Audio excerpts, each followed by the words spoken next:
Assalamualaikum warahmatullahi wabarakatuh. Selamat datang para peserta didik baru di SMK Negeri 3 Perhotelan, khususnya di kompetensi keahlian perhotelan. Perkenalan dulu, saya sebagai Kepala Kompetensi Keahlian Perhotelan untuk tahun 2020 ini, saya Aris Dirharja, panggil saja saya Pak Aris. Di sini saya akan menyampaikan sedikit tentang kompetensi yang akan diberikan pada kalian selama 3 tahun nanti sampai lulus di SMK Negeri 3 Probolinggo. Di SMK Negeri 3 Probolinggo, jurusan perhotelan berdiri mulai tahun 2004 dan sudah meluluskan banyak siswa dan sudah banyak bekerja di hotel-hotel berbintang, bahkan ada yang sampai di luar negeri, di Dubai, banyak juga yang ada di hotel-hotel berbintang di Indonesia. Bahkan di kota Probolinggo, hampir semua hotel di kota Probolinggo karyawannya dari alumni SMK Negeri 3 Probolinggo jurusan perhotelan. Sebelum masuk ke materi kompetensi kalian di sini, sedikit saya jelaskan tentang ciri-ciri karyawan hotel atau yang biasa kita sebut dengan hotelier. Ciri-ciri hotelier yang pertama adalah grooming atau grooming well. Jadi diharapkan kalian nanti di sini untuk belajar berpenampilan yang baik. Hotel tidak minta kalian berpenampilan yang macam-macam, yang sopan saja, yang baik saja. Jadi tidak diminta yang aneh-aneh. Terus yang kedua, greeting. Greeting adalah salah satu ciri kita.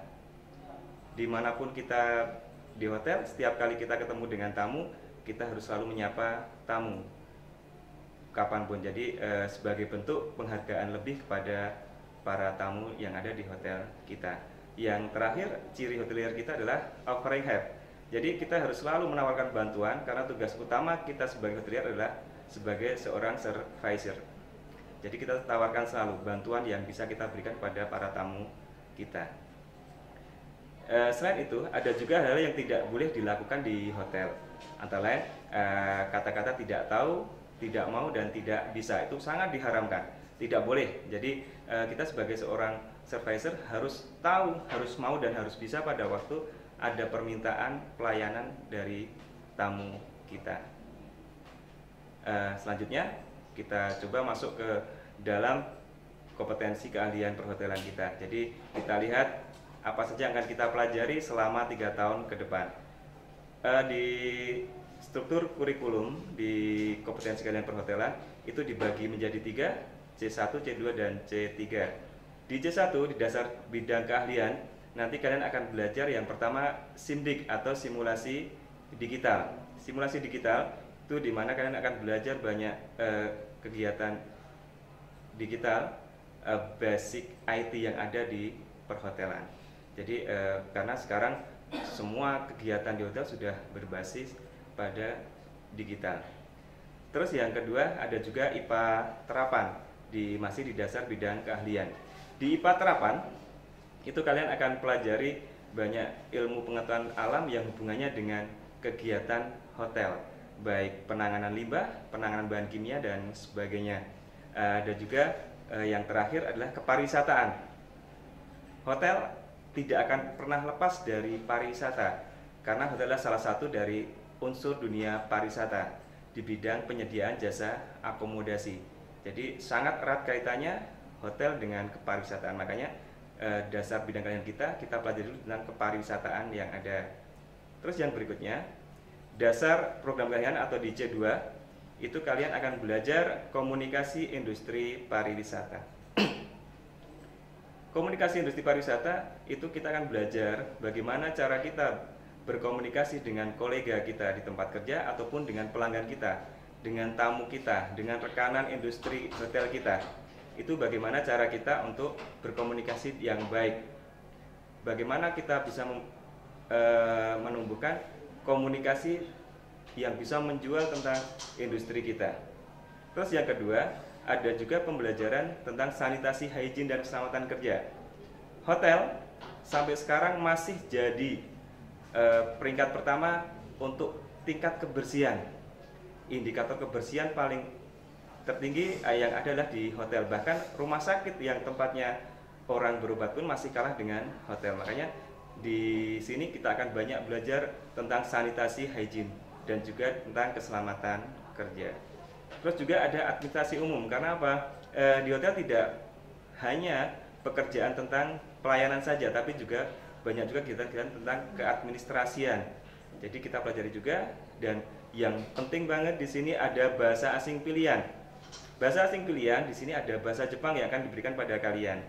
Ada juga bahasa pokok di sini adalah bahasa Inggris. Jadi komunikasi, karena hotel adalah tamu kita banyak orang asing, makanya kita harus paham, harus bisa untuk komunikasi dengan mereka. Jadi di sini ada kegiatan pembelajaran khusus tentang bahasa asing. Terus yang terakhir di C3, di kompetensi kalian, itu yang pertama ada industri perhotelan. Di sini kita akan mengupas tuntas apa saja yang ada di hotel itu apa saja. Departemennya ada berapa, pekerjaannya apa saja. Terus hotel itu punyanya siapa, chain apa tidak, ada cabangnya di tempat lain apa tidak. Kita kupas di sini. Bahkan tentang kepegawaian kita pelajari di industri perhotelan. Untuk bisa jadi seorang GM bagaimana, untuk bisa jadi seorang manajer bagaimana, itu ada di industri perhotelan. Yang berikutnya sudah masuk ke pekerjaan-pekerjaan yang ada di hotel. Yang pertama adalah front office. Front office kalian akan belajar mulai dari menangani tamu datang, bagaimana komunikasi dengan mereka, bagaimana memproses reservasi dan sebagainya. Dan sebagai pusat informasi ada di bagian front office. Ini kalian akan belajar banyak. Di sini saya yakin pada waktu kalian masuk di sini banyak yang pengen menjadi seorang reception. Nah, ini ada di bagian front office, karena kalau kita lihat dari yang dulu banyak siswa yang masuk ke sini karena pengen jadi seorang reception. Ini semua ada di front office. Yang berikutnya ada housekeeping. Pada waktu kita pernah ke hotel, kalian pernah ke hotel atau lihat hotel itu bersih, rapi, nyaman, itu adalah tugas dan tanggung jawab dari bagian housekeeping ini. Jadi yang menjaga kebersihan, kenyamanan, dan kerapian seluruh hotel adalah bagian housekeeping ini. Terus yang berikutnya ada juga bagian laundry. Kalian juga akan belajar bagaimana cara menangani cucian tamu. Jadi sedikit dibedakan nanti proses laundry yang ada di hotel sedikit beda dengan yang ada di rumah, meskipun basicnya sama seperti yang ada di rumah, tapi yang lebih kalau di hotel ada aturan-aturan dan peralatan yang lebih modern. Terus yang berikutnya ada juga kompetensi food and beverage. Di sini ada dua kompetensi yang akan diberikan, yaitu yang pertama produk, yaitu membuat dan mengolah makanan sederhana. Terus yang kedua adalah service, yaitu di food and beverage service. Di sini kalian akan diajari bagaimana cara menangani layanan makanan dan minuman kepada tamu.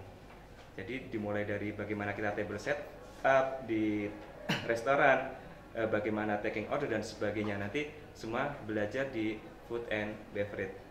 Dan tidak kalah pentingnya, di kompetensi yang terakhir ada produk kreatif dan kewirausahaan. Selain sebagai seorang supervisor, diharapkan kita sebagai orang hotel juga mampu berwirausaha, mampu untuk membuat produk kreatif yang lebih menarik. Jadi seandainya tidak harus di hotel pun kita sudah punya kemampuan untuk berwirausaha. Jadi itu ada kompetensi yang harus kalian kuasai selama 3 tahun ke depan. Selain itu masih ada ekstrakurikuler yang disiapkan di kompetensi kalian perhotelan, yaitu eskul bartending. Diajari bagaimana caranya kita untuk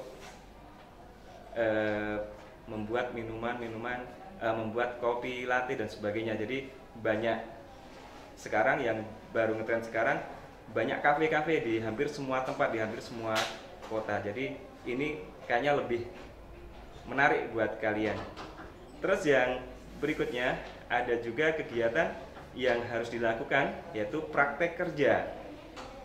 Di perhotelan kita programkan ada kunjungan industri yang akan dilakukan di awal tahun. Biasanya untuk anak kelas 10 seperti kalian itu ada kunjungan industri, yaitu berkunjung ke hotel berbintang yang ada di sekitar kita, apakah di dalam kota ataupun di luar kota, untuk melihat langsung industri yang ada itu seperti apa sebenarnya. Jadi kita lihat dulu keliling, kita coba lihat di sana. Terus ada juga PKL, praktek kerja lapangan, yang kita programkan hanya berlangsung 1-2 minggu saja. Jadi itu kita kerjasama dengan hotel di sekitar Probolinggo. Untuk selama 1-2 minggu kalian belajar dasar tentang pekerjaan di hotel. Nanti di kelas 11 kalian akan PSG atau praktek kerja industri selama 6 bulan, yang kita harapkan semuanya bisa praktek di hotel berbintang 4 ataupun 5. Di akhir kegiatan kalian nanti di setiap akhir tahun ada uji kompetensi keahlian atau biasa kita sebut dengan UKK, yang akan dilaksanakan oleh asosiasi profesi atau dari dunia usaha atau dari industri ataupun dari lembaga sertifikasi profesi. Jadi nanti yang akan menguji kalian adalah para profesional yang memang sudah yang ada di hotel yang ada di sekitar kota Probolinggo. Bahkan biasanya kita pakai dari asesor-asesor yang sudah nasional. Jadi itu rangkaian kegiatan yang harus kalian lakukan nanti di SMK Negeri 3 Probolinggo, khususnya di program kompetensi keahlian perhotelan.